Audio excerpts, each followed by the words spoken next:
Las clases de Eve Ward. Capítulo 9. Construcción de personajes. Para que el lector perciba a los personajes, me debo hacer yo misma una imagen de ellos. Turgenev decía que jamás había empezado un relato sin tener una imagen clara de sus personajes. Es por eso que los personajes de Turgenev existen, tienen vida. También Anton Chekhov trabajaba en frío. Recién cuando la idea y la caracterización de sus personajes estaban suficientemente claros en su mente, se sentaba a escribir y el texto le salía de un tirón. Hemingway, por ejemplo, es un experimentador. Para escribir se hace torero o pescador. Yo no soy una experimentadora, soy una persona que mira, no experimento, en sentido de introducir yo misma novedades. Los cambios importantes son conscientes. Por eso corrijo poco. Lo que no sirve, lo tiro. Yo sigo el consejo de Mikhail Chekhov, el actor, en el que creo absolutamente. Dejar de lado el contenido de lo que dice el personaje para atender a cómo lo dice. Mirar del personaje cómo se mueve, cómo camina, cómo calla, etc. Lo que alguien dice en materia de juicios valorativos, ideológicos, entra en el circuito de su clase social, grupos de pertenencia.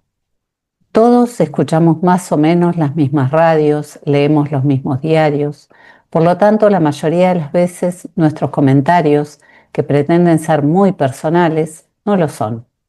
A mí me interesa la especificidad de las personas. Para poder captar algo, tengo que poner un poco de distancia, porque no creo que sea necesariamente la actitud general de la literatura. Para escribir, debo aprender a dosificar una parte dentro del todo, porque no todo es interesante. De vez en cuando uno me echa algo que le llama la atención. Si todo es interesante, entonces escribir se vuelve una tarea muy pedante. Jerarquizar es elegir es descartar, definir es frustrarse. El lector no puede hacerse cargo de los detalles que solo le interesan al que escribe. Morosoli sabía mucho de sus personajes camperos, pero no lo escribía todo. Si lo hubiera hecho, habría escrito ensayo. Hay algo que me llama la atención en una persona, un animal, un lugar. Un lugar puede ser el personaje de mi texto. Puede ser un detalle, un tono al hablar, una expresión o una frase recurrente. Lo que dice el personaje tiene que ser algo propio del personaje porque subraya su forma. Mikhail Chekhov decía, reparen en los ademanes, en el andar de las personas, en qué forma más expresiva hablan ellas de su voluntad o su falta de voluntad. Escuchen con qué falta de convicción dicen las personas palabras convincentes. La palabra de la gente tiene sentido y sonido. Escuchen el sentido y no conocerán a las personas. Escuchen el sonido y conocerán a las personas. Chekhov se interesa por el cómo. En el discurso del enamorado observa los signos del cuerpo. Cómo y con qué vehemencia dicen las cosas. Eso delata un estado especial que va a caracterizar al personaje que yo elija. Chekhov tenía una técnica para acceder a eso que solo es propio de ese personaje. Resto el contenido racional de la persona que habla y no escucho lo que dice, sino cómo lo dice. Entonces, muy rápido, se pone de manifiesto la sinceridad o la falta de sinceridad de su discurso. A menudo, el fin no coincide con el sentido de las palabras pronunciadas. No tengo por qué ser siempre consciente de por qué me llama la atención un detalle o una característica en el personaje. Es como enamorarse. Uno se mete con el personaje y no se pregunta el por qué. Después de un tiempo sí, y ahí es cuando viene el proceso de elaboración. Yo no puedo escribir con antipatías, ni me interesa desarrollar ideas. Me interesa más cómo se mueven, cómo hablan los personajes, de qué modo particular y con qué tono dicen una cosa. Lo que piensa la gente es muy relativo. No hay grandes verdades en materia de ideas. En general, o no tenemos muchas ideas, o lo que decimos es bastante circular y reiterado. A mí me gustan los paraguayos porque son entusiastas, Me gusta su vitalidad, su optimismo y su lenguaje. Por lo general no son depresivos ni melancólicos. Tienen una actitud perdonavidas que no tenemos los argentinos. Y eso es algo que admiro, que me cae muy simpático. Una vez estuve de visita en casa de un gran poeta paraguayo, un señor ya grande. Todas las ventanas del living estaban abiertas. Hacía un poco de frío porque era invierno y corría mucho aire. Cuando le pregunté el por qué, me explicó que la empleada tenía por costumbre abrir las ventanas todas las mañanas. Me di cuenta de que él también sentía algo de frío. Y cuando yo, Argentina, estaba a punto de quejarme, él dijo con mucha simpleza, es que son nómades.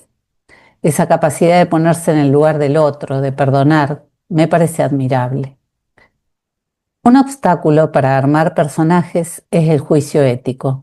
Hay que mirar al personaje con simpatía, perdonarlo, perdonarse y no juzgarlo, tratar de objetivar. Es un proceso como el desenamoramiento. Si me pongo en víctima, no consigo la distancia como para poder observarme. Si me observo, surge algo nuevo, un dato de cómo soy yo. Sobre todo para poder componer personajes de otros niveles sociales, debo superar el juicio ético, separarme de mis convicciones. Si voy a elegir un personaje de otro sector social, debo acompañarlo o observarlo y ver qué opiniones emite. No debo, en este caso, objetar su sistema de valores ni ubicarme en un nivel superior, que me alejaría de mi propia elección del personaje. Para describirlo, es necesario que yo mantenga como narrador una estabilidad de ánimo. Si el personaje me aburre, es porque me aburro de mí misma. Debo aprender a no tenerme harta. Cuando uno mismo es el personaje, hay que tratar de superar la sensación de ridículo. El impulso inicial para describir un personaje parte de mí, pero conviene tener una imagen previa. Si describo una fiesta, una pelea de pareja, salgo de mi puesto y mando a un delegado mío. Ese va a ser mi personaje, mi otro yo, al que le pongo nombre y lo construyo según mis características y con mi sensibilidad. Stevenson tenía otra forma de armar personajes. Él usaba las cualidades de un amigo o conocido y las transponía a otro que estaba lejos. Este es un camino más difícil, pero también posible. Para esto hay que tener mucho conocimiento de otro medio o de otra época, de otra situación o clase social.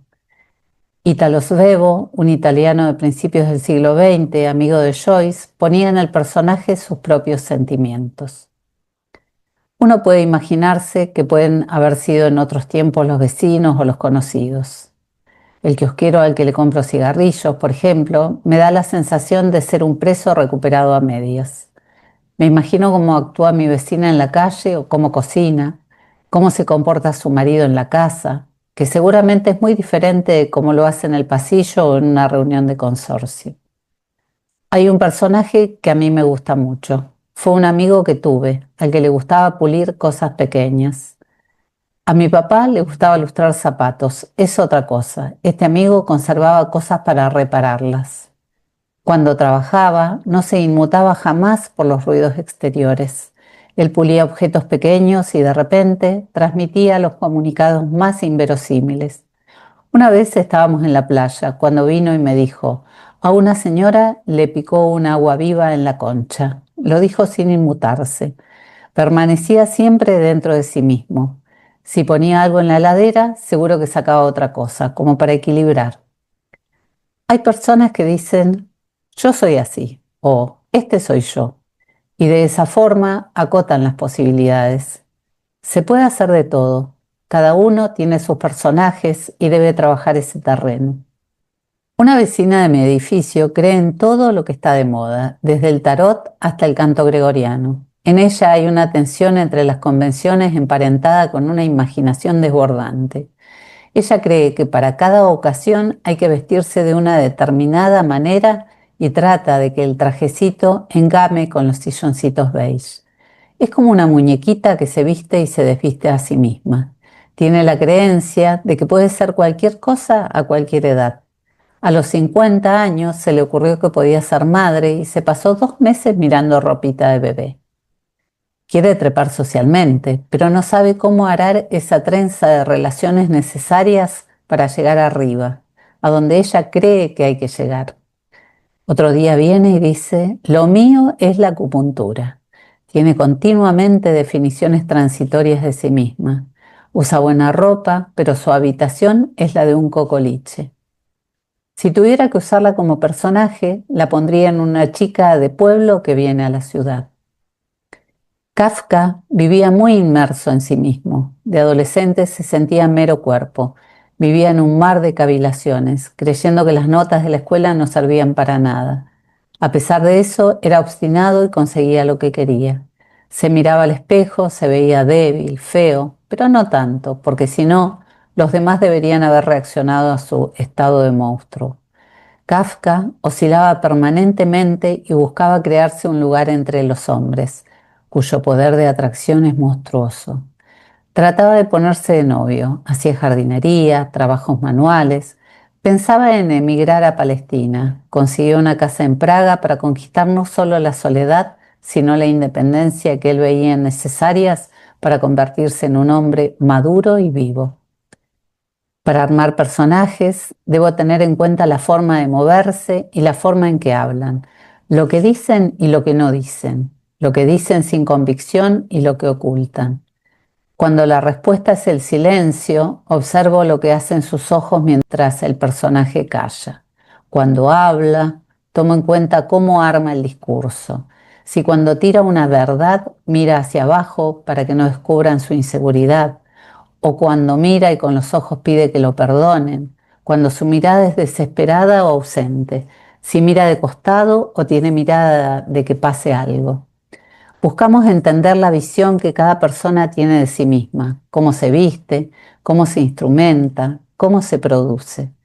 Nunca es suficiente la atención que le damos al personaje. Hay que ejercitarse en atender un rostro, una sensación. Hay un compromiso con el personaje. Es interesante observar, por ejemplo, cómo le cambia la cara a la gente a lo largo del día. Algunos aparecen por la mañana como aparece el sol. Las caras van cambiando según los sucesos y el tiempo. Melville escribe de Bartleby, uno de sus personajes. Por la mañana su cara era de un tono ligeramente rosado, pero después de las 12 del mediodía, su hora de comer, se le encendía como una parrilla llena de brasas navideñas y continuaba llameando con un gradual apagamiento hasta las 6 en punto de la tarde. Después ya no volvía a ver más al propietario de aquel rostro que, alcanzando su punto álgido con el sol, parecía ponerse con él, elevarse, culminar y apagarse hasta el día siguiente, con la misma regularidad e idéntica gloria. Bartleby es siempre igual a sí mismo. Su figura es pálidamente pulera, lamentablemente respetable, incurablemente solitaria. Él siempre está ahí, siempre está presente, no se altera, es eternamente igual a sí mismo. Es esquizo y no se lo puede suponer con pasiones. El narrador supone que no tiene vida privada y se ha quedado a vivir en la oficina. Cuando le piden que haga un trabajo, contesta, preferiría no hacerlo. Preferiría es una palabra vaga que, sin embargo, define a un carácter irreductible, como muchos personajes del siglo XIX. En nuestra época sería difícil armar un personaje así porque somos más cambiables. Lucio Mansilla se mira al espejo y se ve lindo, pero se dice a sí mismo que le falta sentido común, porque se mete en cosas que lo exceden. Le enseña Platón a un analfabeto. Mansilla sabe que esto es algo desatinado, pero tiene sentido del humor. Se ve a sí mismo actuar de esa manera y se perdona. Henry James le hace decir a un personaje, si tan solo miramos en la forma adecuada, y que no se trata de odiar o amar, sino que únicamente deberíamos tratar de comprender. Comprender es perdonar. La capacidad de guardar rencor es más del esclavo que del amo. Si respondo con ira desmedida, me pongo en una situación de sometimiento a los hechos. ¿Cómo hago como autor para ponerme a mí mismo dentro de un cuento? Me pongo de ventrílocuo en un personaje parecido y no parecido, un yo ficticio que me da una visión más panorámica. Henry James se ponía dentro del personaje y de esta manera era capaz de ver toda la situación, tener un panorama general de la trama. Erskine Caldwell armaba sus personajes con 2 o 3 frases. Conocía bien el discurso de los predicadores del sur de Norteamérica, que iban de pueblo en pueblo con sus verdades de la Biblia. No pertenecía a los círculos literarios de la época y escribía con sinceridad y muy cerca del hombre común, en los mundos pequeños de las aldeas. Trabajó el monólogo y supo meterse él mismo en sus personajes, en lo que puso sus propias experiencias, aunque con una objetividad que le hacía parecer fuera de ellos. Habla de los negros sin dogmas, mostrando las diferencias y las relaciones entre blancos y negros a partir de los hechos, sin estigmatizarlos. Para armar personajes es importante observar y saber observarse. Por ejemplo, si me cocino o no me cocino. Cuando lo hago, siento que el universo está en orden. En el cuento El cocodrilo, Felisberto Hernández dice: me puse a llorar como una forma nueva de pulsar el mundo. La sensación de convertirse en otra persona es un ejercicio saludable. Cambiamos y vemos de qué manera reaccionan los otros. Me observo y observo a los demás. Santiago Roncagliolo escribe desde la perspectiva de un gato que espera. A veces aparecía en casa alguien nuevo, pero seguramente era producido por el umbral. En el umbral, todos los de la casa desaparecían por la mañana y eran reproducidos por la tarde para cuidar de él. O. Henry tiene mucha simpatía hacia sus propios personajes. Dorothy Parker, al contrario, es más distante, pero los dos tienen algo en común. Ambos son perdonavidas. Aceptan al personaje que se pasa todo el año ahorrando para vestirse de dama o caballero, algo que un autor argentino no permitiría, ya que somos moralistas y bajalíneas. Mientras nosotros juzgamos, O. Henry observa con simpatía, no le teme a la vulgaridad, porque la vulgaridad puede ser potente. Ellos rescatan al personaje sin juzgarlo. Los norteamericanos también se distinguen del resto de los escritores porque ven a sus personajes en acción y no atravesando problemas morales internos o bodrios inenarrables. Escriben novelas de personajes en acción, al contrario de los escritores europeos que hacen novelas de ideas. Un error es idealizar al personaje, como cuando planteamos a los pobres. Idealizar a un personaje es alejarlo, lo alejo de mi sentimiento real. Y esto sirve para un personaje, para una persona o para el amor. Lo interesante es la ambigüedad. Una cosa es idealizar y otra caracterizar. El peruano Luis Loaiza hace una serie de retratos de personajes a partir de sus características más específicas. Cuando describe al avaro, al que retiene dinero, poder o amor, dice: este poder es lo que me agrada sobre todo porque el poder se destruye cuando se emplea. Es como en el amor, tiene más dominio sobre la mujer el que no va con ella. Es mejor amante el solitario. El avaro no actualiza lo que tiene, para él es más interesante la posesión del dinero como potencia, como algo intocado, que la posibilidad que le daría ese dinero. Esto tiene que ver con una fantasía de eternidad. Se guarda para la eternidad, para ser eterno, porque el que no concreta fantasea con un futuro posible. Si no actualizo nada, el tiempo no pasa. Lo interesante es que no todos somos avaros de las mismas cosas. Podemos ser avaros de la propia intimidad y ser generosos para afuera. El avaro es siempre esclavo de una sola cosa. Teofrasto, que nació en el año 372 y fue discípulo de Aristóteles, trabajó los caracteres en diferentes épocas. Él decía que el carácter era la marca que dejaba un instrumento. Ahora diríamos tipología. En esa época, la vida pública tenía lugar en la calle y se podía ver de todo. Lo interesante es que entre sus caracteres no pone ningún vicio mayor. No matar, no robar, etc. Describe al rústico, hoy lo llamaríamos desvergonzado, desfachatado, como el que no tiene en cuenta la crítica social. Ahí podemos ver también al hipismo, al que usa pantalones viejos o se limpia los mocos en la túnica adrede para chocar. Del inoportuno dice que la oportunidad tiene que ver con la adecuación. El inoportuno es el que hace algo inadecuado, como ponerse a bailar antes de que sirvan la bebida. También define al supersticioso, al vanidoso, al cobarde, al avaro, al altanero, que es distinto del vanidoso porque se permite además ser orgulloso. El vanidoso es el que cuando se le muere el perrito dice, era de raza. En Teofrasto es interesante la distinción de los matices. Él distingue al mentiroso del novelero y del charlatán. El torpe es el que hace todo mal. El insatisfecho está descontento con la propia suerte. El que encuentra siempre un pero, como los que se quejan de que las veredas están rotas y a todo le ven el defecto. Es diferente de la insatisfacción con uno mismo. El insatisfecho de los otros lo está porque el mundo no es como él lo quiere o se imagina. El entrometido quiere hacer favores y le sale todo mal. Hay personas que creen que la palabra engendra hechos reales y se autoconvencen de que tienen razón. El altanero dice, no tengo tiempo, no tengo lugar.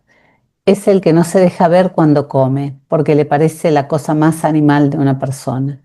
En el monólogo podemos desarrollar estos caracteres. Tuve suerte con tal cosa, pero mala suerte con otra.